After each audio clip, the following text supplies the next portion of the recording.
Welcome to the Fitness Business Podcast, brought to you by Active Management, the world's leading fitness business coaches who in 2015 will help you #grow your business. This is the world's #1 podcast for fitness business owners and managers. We interview real owners and learn what has been working for them to make them so successful. Here's the host of the Fitness Business Podcast, Chantal.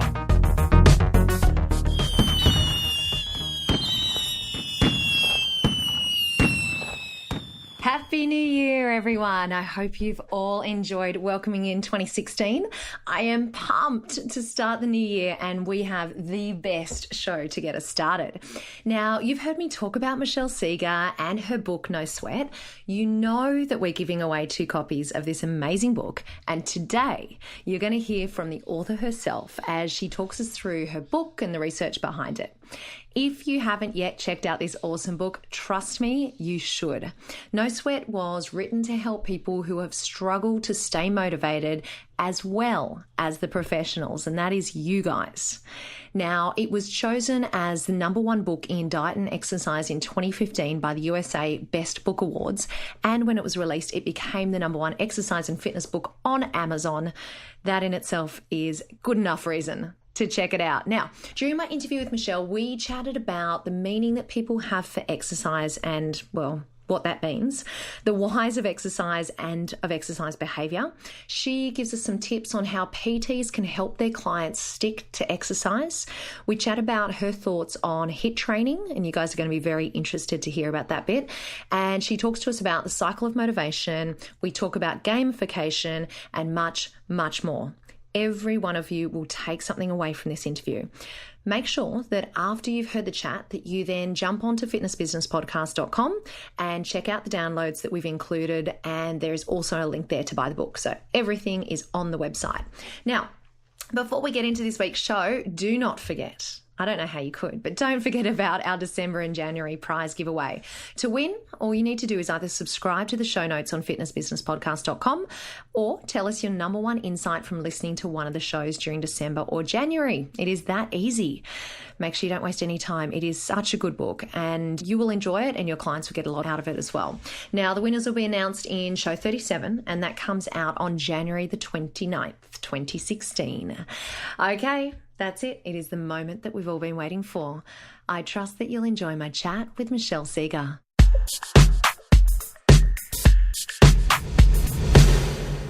Now, before we dive in and chat about the book, I wanted to take the opportunity to share my experience with you, Michelle, from reading, or I should say, listening to the book. As someone who loves exercise in every way, shape or form, I definitely found it challenging to put myself in the shoes of the 80-something% of people who don't love exercise. And the reason that I mention it is because I'm pretty sure the majority of our listeners of the show will be similar to me. They'll be in the same mindset. And I think it's really important that we understand that we're actually the minority in this situation. Most of the population don't love exercise the way that we do. So I guess with that in mind, I wanted to first talk to you about what you say when you talk about the meaning of exercise, because in the book you say the meaning you have for exercise has been constructed by your interactions from physical activity.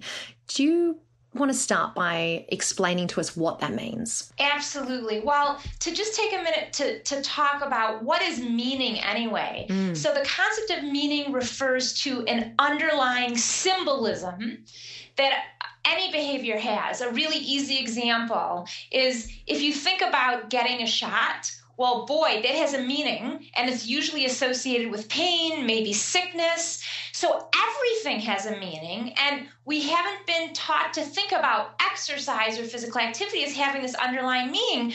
But just like our past experiences with getting a shot create an underlying meaning, which is often emotional for getting a shot, the same thing happens with exercise. So a lot of children, play for physical activity. They run around and they play dodgeball and, they play different sports in different countries.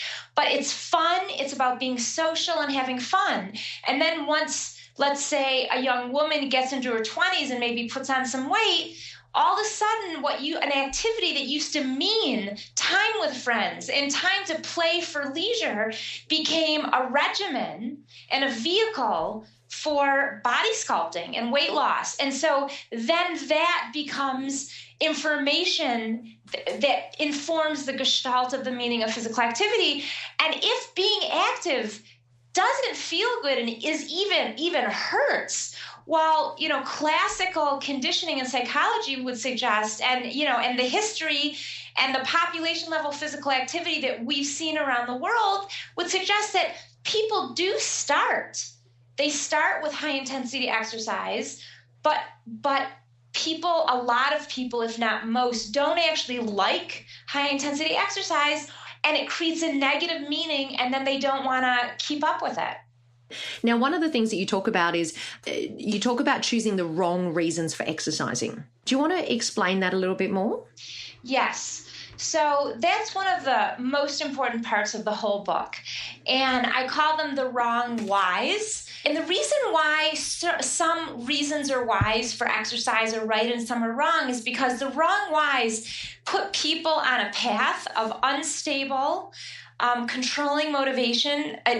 When they initiate exercise with the wrong why, it leads people to feel like it's a should and a chore, and they do it. And they start it, but again, they start and stop, but they don't sustain. Mm-hmm. And so the whys, the reasons for change, actually, and research across fields suggests that our reasons for initiating a behavior like exercise actually is the beginning and has tremendous domino effect on our motivation and our ultimate behavior. And so if we start exercising with the wrong whys, and I'm calling the wrong whys focusing on weight loss, abstract, avoiding some dreaded disease in 20 years, because for a couple of reasons. Because when people initiate exercise for losing weight, which is probably the most common reason for initiating, so this is very counterintuitive, people choose a physical activity or physical activities that are going to help them burn the most calories, because that's logical, right? You're trying to use exercise to lose weight. Well, I better do it in a way that's strategic, which is, burning calories. But again, research shows that in general, now this is clearly not true for everyone. In general, high intensity exercise leads to decreased pleasure and increased displeasure, okay? Mm-hmm. So if someone's exercising to lose weight and they choose high intensity exercise and they're one of the people of the big population who does not like high intensity exercise, then they won't stay motivated to do it. So the book is all about how to create stable and sustainable motivation so people stick with exercise once they initiate it. Michelle, around the world, the penetration of people exercising in gyms is less than 30%. In fact, some countries, I believe, is less than 20%. Do you think that the majority of people who are not considering joining a gym is owing to a negative meaning of exercise? I think that could be a possible reason. I think another reason could be people have joined the gym and they find that they don't stick with it, and then they spend money that they actually don't when they don't use the facilities. I also think there's a really exciting new model that gyms could leverage, and I actually haven't heard of any gym around the world doing this, but I've proposed in another interview with club owners that if gyms could become partners for individuals to sustain a physically active life both inside and out of the gym, then in fact people wouldn't feel like they were wasting their money. But it is hard to get to a gym. You often have to, have transportation. You often change clothes. So going to a gym often involves a lot of logistics. Now, gyms, I go to the gym twice a week forever because I do some really important things there. But if I had to go to the gym to be successful on most days for my physical activity, I would fail. And that failing would make me not want to keep going to the gym and not want to exercise at all. So I think it's all about expanding what you can do, what's valid, where you can do it, and how you can do it. And if a gym and personal trainers can help people develop a toolkit of a variety of things and places where people can be active, I think people are going to be more likely to stick with their gym memberships. Okay, can you tell us a little bit more about that idea of partnering with our members? Well, what I'm specifically talking about is creating a type of a program that helps educate members, helps them become aware of how they can be physically active outside of the gym. Right. So that members can feel successful when they don't go to the gym, making it more likely that they're going to stay with the gym. So the gym is for certain things. We can help you do this and this, but maybe getting to the gym is challenging.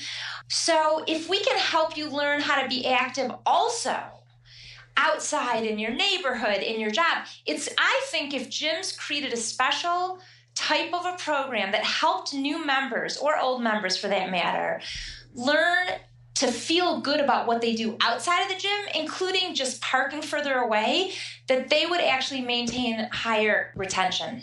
Okay, so I think that's a really good challenge to throw out to our listeners. If you are a gym owner who's listening to the interview at the moment and you're thinking, you know what, I think that we're making a really good go of doing this type of a thing, or this is something that we want to explore and we're putting these things into place, let us know about it. Send me an email at chantal@activemgmt.com.au. We'd love to hear about it. We'll definitely let Michelle know about what you're doing and whether or not you're having success in doing that partnership type model. Michelle, now in the book you talk about the depletion of willpower. Do you want to tell us a little bit more about what you mean by that? Yes. So part of I would consider the outdated system of behavior change is we ask people to knuckle through what they don't like and to just harness their willpower. But there's an assumption in that actually research shows is actually going to set us and our clients up to fail. And it's that willpower is like a muscle, and the more we use it, it depletes. So, when you go to the gym and you build your muscles and you do it, a little bit at a time, you do fatigue, but you do build and get stronger. Now, what research shows happens with willpower now, and you can build willpower too, but I think as a resource, it works different than a muscle. It just doesn't have the same capacity. And research shows that when you need to use willpower, or another word to think of that is self-control, or even decisions are constitute and use the same resources in the brain. When we have to make a decision, a hard decision, what am I going to eat when I'm hungry? Am I going to go to my class on time when I don't really want to? That those decision points actually use glucose in the brain. And I talk about this in the book. And the more you use that glucose, the less there is for a future choice later that day. So willpower as a resource for sustainable exercise or sustainable motivation for exercise, it's not something you can count on. So, there's a much better resource, and it wells up from inside of us. And this resource that instead of depleting with use, the more we exercise out of the right whys, out of autonomy, and doing it in ways that actually resonate with kind of who we are and what our body wants, it's an ongoing resource and it energizes us when we're active. Let's talk about the self-determination theory, which you mentioned in the book. Do you want to explain what that means? Yes. So self-determination theory in the public health medical field is a newer theory than many theories, although it has been around, I would say, at least 15 or 20 years. And it's a theory about people as human beings and the fact that when we are learning a new behavior, we are more likely to want to do it and to sustain our motivation for doing it if that behavior helps us, A, who we are, B, we feel competent and actually successful doing the behavior, and C, it helps us feel connected to other people when we do it. So self-determination theory basically says, if the context around a behavior supports our needs, supports who we are as individuals, then we will internalize the value and the role of that behavior into our lives. But if the context makes us feel that we're doing it because we're bad or we're unattractive or we're fat, and it actually doesn't support our needs, and it feels like a should. And of course, that's how many people start to exercise. That's shooting people in the foot before they get out the door. Again, people on New Year's, they will say, I'm going to lose 30 pounds and I'm going to start exercising. But as the data is very clear that most people discontinue within a very short period of time. So I wrote the book to help both individuals, but really the professionals who work with them, take a whole new approach so that when they initiate people into the exercise world, they do it in a way that's going to help people thrive and find that physical activity is actually a vehicle for feeling and being their best every day. Michelle, you talk in the book about framing behaviour as fun or as or work. How does this relate to exercise? Well, very directly. So the study, the work or fun study, was actually about work that I say in the book. But in fact, another study on walking framed walking as quote unquote exercise for one group and enjoyable for another, or fun for the other group. And what they found was that at the end of the same 1 mile walk, this was a randomized trial, the people who were told that exercise, that the walk was exercise, which really kind of translates into work, ate more. They were in a worse mood than the people who were told it was fun. Same walk, different frame, completely different responses. And the power of framing it, it's not just with exercise, it's with everything in our lives, but the power of framing is so profound that all of us in exercise really need to understand that the language we use and the symbols, and again, remember the meaning is, does exercise mean work, or does it mean you're fueling yourself for what you care most about in your life? And those frames matter. So if we think about the self-determination theory that you mentioned, we think about the framing and we think about the whys that you've mentioned, what are some tips that you might have for personal trainers with their clients to really help them stick with exercise? Sure. So I give the whole list of questions I use with my clients, but I think to get started, I would suggest that the trainers ask individuals, number one, in general, when you've started an exercise program, what's been your primary reason for doing it? And I think they'll find, at least I have found over the years, that most people say, because I want to lose weight. The next question, the method is based on helping individuals and the people who help them become aware of what gets in their way so they can change those things. In general, do you pick physical activities that feel good or at least are palatable? Yes or no? Why? Why do you choose activities that don't feel good? Well, that why question can get you around to, I think I need to. People have been taught to have a very limited view of of how they can exercise. And another primary question I ask people is, in general, does your motivation to exercise stick or fade away? And those are kind of the three core diagnostic questions to understand whether the person considers physical activity to be a chore or to be a gift. And that's how you move forward from there, is with that initial diagnosis. Michelle, the body shaping and weight loss wise research that you did was just fascinating. Can you explain maybe just a little bit more about what you did and the findings of that research? Sure. So we were interested in seeing whether we could predict who does the most and least amount of exercise. So we asked people to write down what were the first words, thoughts, images that came to mind when I thought about exercising. And then we coded those answers. And we did it in two categories. If people said the word calories and attractive and body shaping and losing weight, they all got put into one category called body shaping. Mm-hmm. And then if we said anyone who didn't say any of those words were just put into a second category that we called non-body shaping. And what we found was that the people who exercised with body shaping motives, I don't remember if it was 35% or 40%, but they did around between 30 to 40% less exercise than the people who did not use body shaping motives. And then we looked to see, are they doing different types of exercising? And we found that the body shapers were more likely to do aerobic kind of like videos, and remember, they're doing less exercise. And the people who are non-body shapers, they tended to walk a lot more than the other group. So we found that this reason didn't just translate into differing amounts of exercise, but it even predicted the types of exercise people do, which really does tie back to what I said earlier. When people are trying to exercise to lose weight, they often choose high-intensity exercise, even if they don't like it.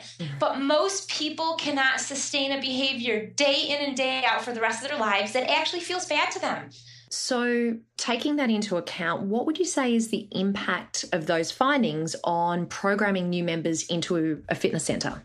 Well, I think the impact of those findings and, other research, there's a renowned researcher, Patty Ekakakis, and his work has been around, high intensity and how that correlates and predicts whether people's affect, improves or worsens.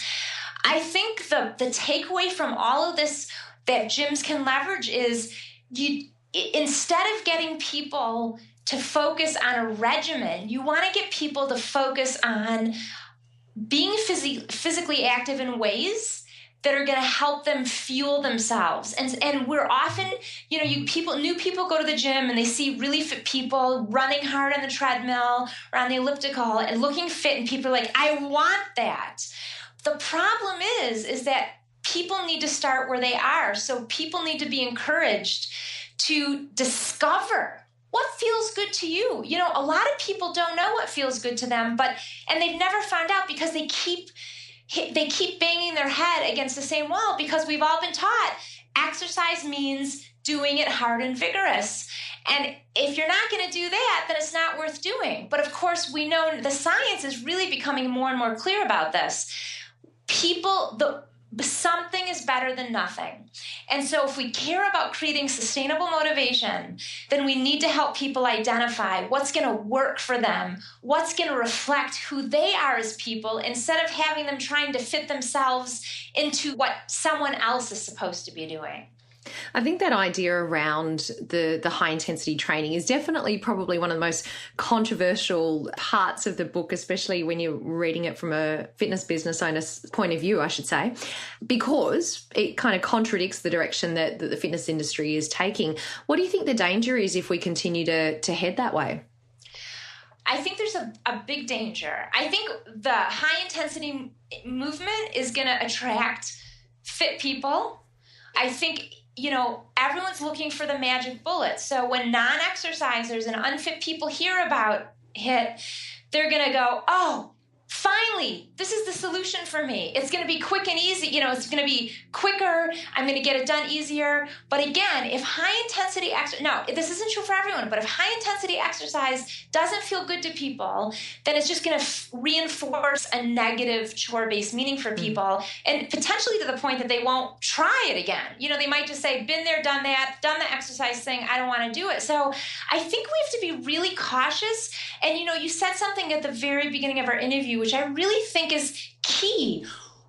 Those of us who are regular exercisers, we think about exercise as a part of who we are. And so we absolutely can't use our mindset and our priorities. Exercise is a priority for us because of what it does for us. But we need to go into these relationships and work with the assumption that the people we're working with are completely different than us. They have different priorities than us. They have different preferences than us. And we cannot impose what we think is great. Instead, we need to start from the beginning and ask a lot of questions so we can help problem solve what's been going on with people. Because most people, by the time they're 40 or 50, have tried to do this 20 times in their life and failed. So our job is to figure out what hasn't worked and why, and then help people develop a solution tailored to who they are and that they can progress on their path. I'm so glad that you mentioned that again, Michelle, because really I would say out of everything, I mean, it's such a comprehensive book, but for me to walk away as a fitness trainer and to really think about that point of, you know, the people that I work with, the people that I'm training do not have the same mindset as me, and to keep going back to that. And then, of course, to think about the strategies that you give and the reasonings and the research that you give around it. I just found that was such a powerful takeaway, and it is the reason that every single listener of the show needs to go out and purchase No Sweat. You need to go out and read this book, because it is so important that we understand the perspective that Michelle's talking about. So I found that really important. One of the things that you do say in the book is, and I quote, "Move in ways that feel good to you, whatever that means, and you'll become more active over time." Michelle, what do you think that would look like for gyms and PTs with their programming? Well, I think, again, it's from the get-go, giving people permission to be where they are and not feel like they're behind or worse off because they can't run for 40 minutes on the treadmill.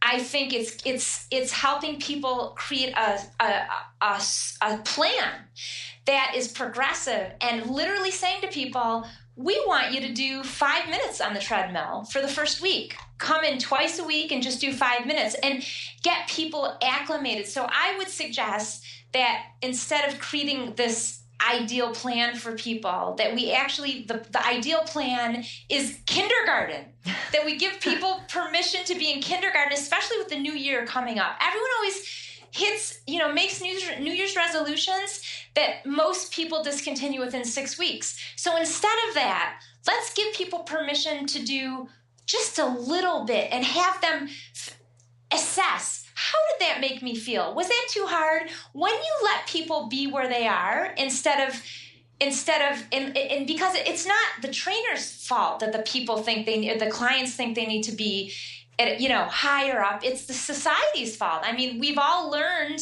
to have gold standards for exercising. So I think if we can help people feel okay with small goals, both in intensity and time, and the number of times they come to the gym maybe, that then we can help them be successful, and that helps fuel feelings of confidence.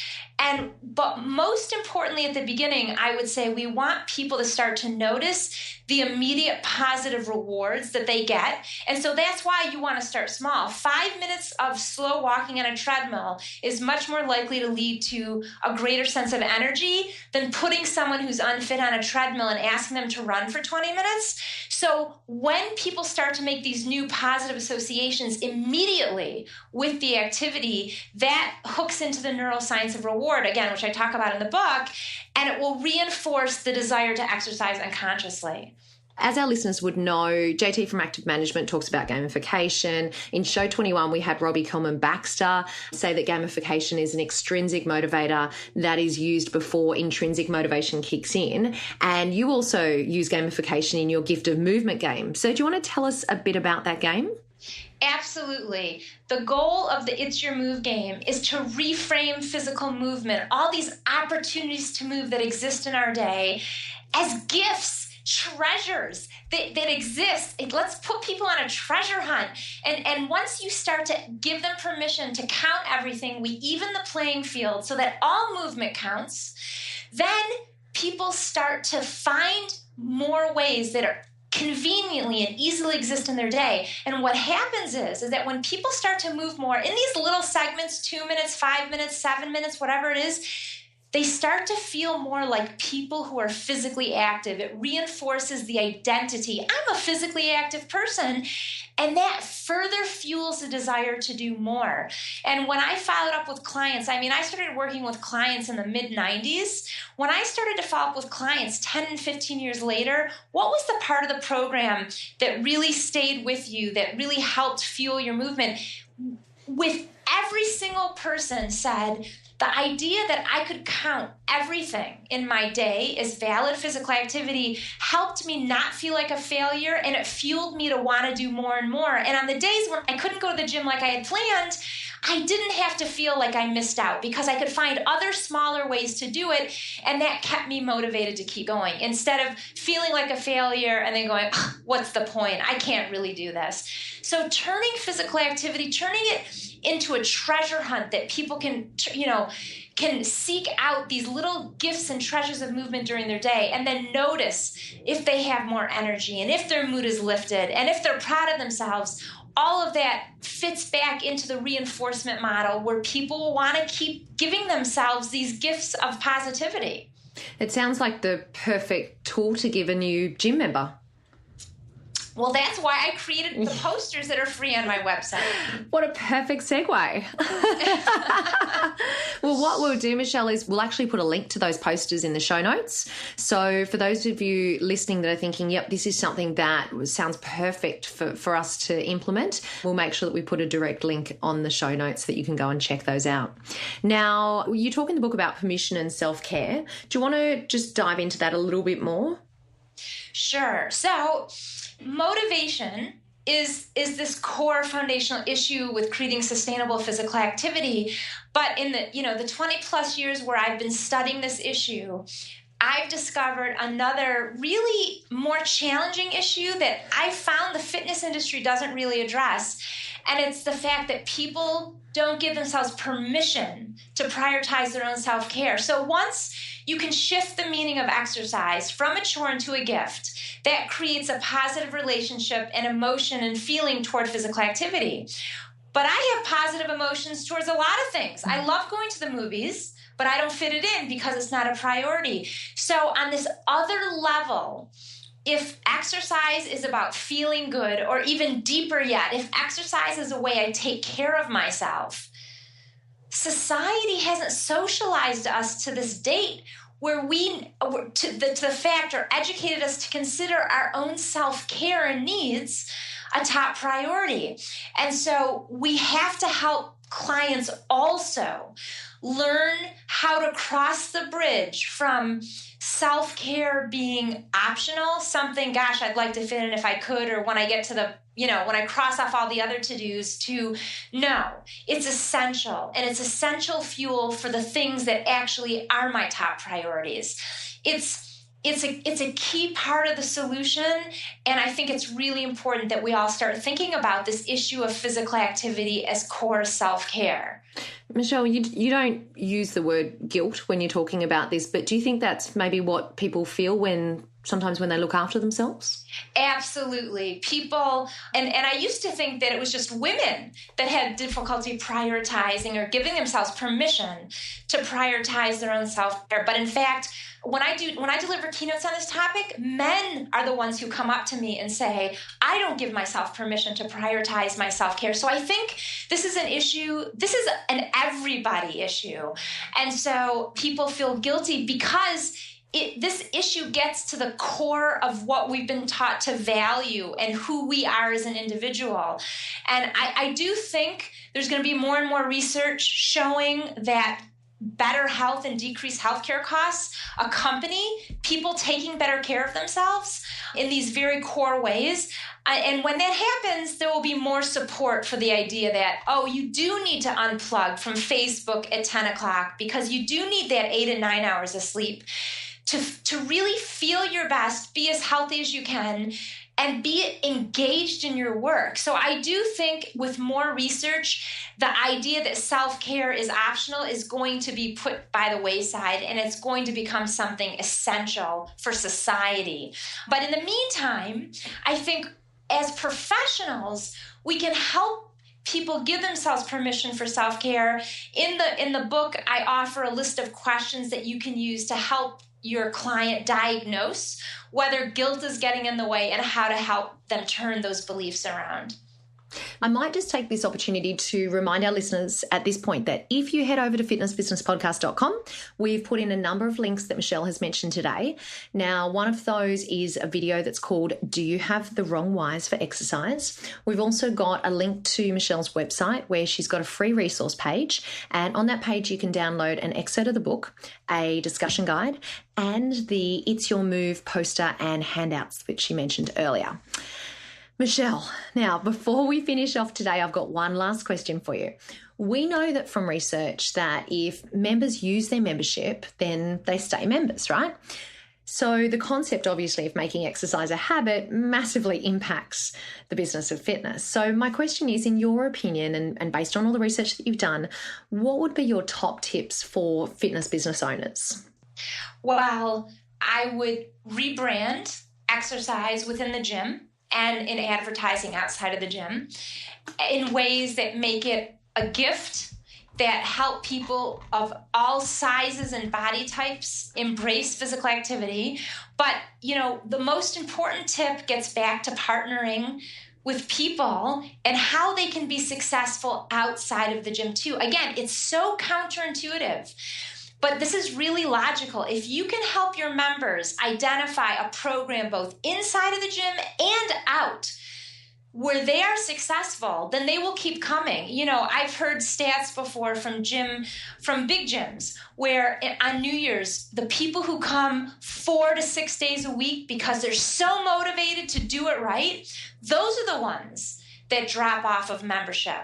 The people who start coming just a little bit at a time, those are the people who stick with it. So I think in your marketing, in your programming, I think you could use the protocol and no sweat to create a new client intake sheet where you can take people through establishing personal whys that are meaningful, ways of exercising that feel good, hows of exercising that work both inside and outside of the gym, and the permission piece of also identifying whether guilt is getting in the way and how to overcome that, but then also helping clients learn how physical activity is truly fuel for the rest of their day and the things that they cherish most in their life, like being a parent, partner, and professional. So those are the 5 areas that I would work on. Michelle, I'm walking away feeling so energized and so inspired, and I'm sure that many of our listeners will feel exactly the same way. Thank you so much for your generosity in sharing your knowledge, sharing your research. Thank you so much for writing such an amazing book that can truly benefit all of us within the fitness industry. So I want to remind all of our listeners that they can head straight over to the show notes at fitnessbusinesspodcast.com. On there, you're going to find some links for our podcast today. You're going to find a link to go and purchase No Sweat. Michelle, thank you so much for your time today. Thank you so much. It was a pleasure. The Fitness Business Podcast is very appreciative of our podcast partners. Here's a quick word from one of our partners. The number one challenge fitness business owners of any sized fitness business anywhere in the world is lead generation. So would you like a monthly lead generation tool that you can use immediately? What about a marketing or advertising piece that can be edited by you very easily and then sent to your printers in less than 15 minutes? No matter the size of your business, you always need new members and guerrilla marketing. Reactivation marketing and retention activities will help generate new leads. But often we stare at a blank piece of paper trying to work out an idea. Active Management have a monthly template that you can purchase and turn your fitness business into a marketing machine. Each template can be fully edited by you with your logo, business details, and even your own call to action. It is super simple and available now at www.activemgmt.com.au. All you need to do is click on products. And as a listener of the Fitness Business Podcast, for the investment of 2 templates, you can actually receive a whole year of templates. All you need to do is become a member of Active Management. And you don't just receive 1 or 2 templates, you'll receive a template every month for 12 months, plus social media images, management briefing white papers, ongoing education opportunities, and loads more. In fact, over $4,500 worth of resources to help grow your business. You can join now for less than $250 and you'll receive immediate access to your marketing templates. Just go to www.activemgmt.com.au right now and click on the blue button in the middle of your screen that says you can be a member now, and then follow the 3 easy steps to becoming a member and growing your business. It's time for the Fitness Business Podcast wrap. Didn't I tell you it would be a great one? Now, here are just a few of my favourite highlights from today's show. Michelle talked to us about the meaning of exercise, and she said the meaning you have for exercise has been constructed by our interactions from physical activity. And if being active doesn't feel good to a person, then it creates a negative meaning or association with exercise. She told us that the wrong whys put people on a path of unstable, controlling motivation. It leads people to feel like exercise is a chore. As fitness professionals, the language that we use and the symbols that we use to describe exercise really matters to the mindset of our clients. We need to remember that most people cannot easily sustain a behaviour day in and day out for the rest of our lives that feels bad to them. We need to encourage our clients to discover what feels good to them. If we care about creating sustainable motivation, we need to help them identify what will work for them. And our job is to figure out what hasn't worked in the past and why, and then help them develop a solution that is tailored to who they are. Before we go, don't forget our December and January giveaway. We're giving you the chance to win a copy of Michelle's book, the one we've been talking about today, No Sweat. To win, all you need to do is either subscribe to the show notes on fitnessbusinesspodcast.com or tell us your number one insight from listening to one of the shows during December or January. The winners are going to be announced in show 37, comes out January 29th, 2016. Guys, thank you once again for joining me for another week of the Fitness Business Podcast. I wish you a fantastic and successful week up ahead. Remember, what you leave behind is not what's engraved in stone monuments, but what is woven into the lives of others. You have been listening to the world's number one podcast called the Fitness Business Podcast, brought to you by Active Management. We are dedicated to helping your fitness business #grow in 2015. Check out www.activemgmt.com.au for resources, tools, and more to help you. And by far, the best value for you is to become a member. So join today at www.activemgmt.com.au.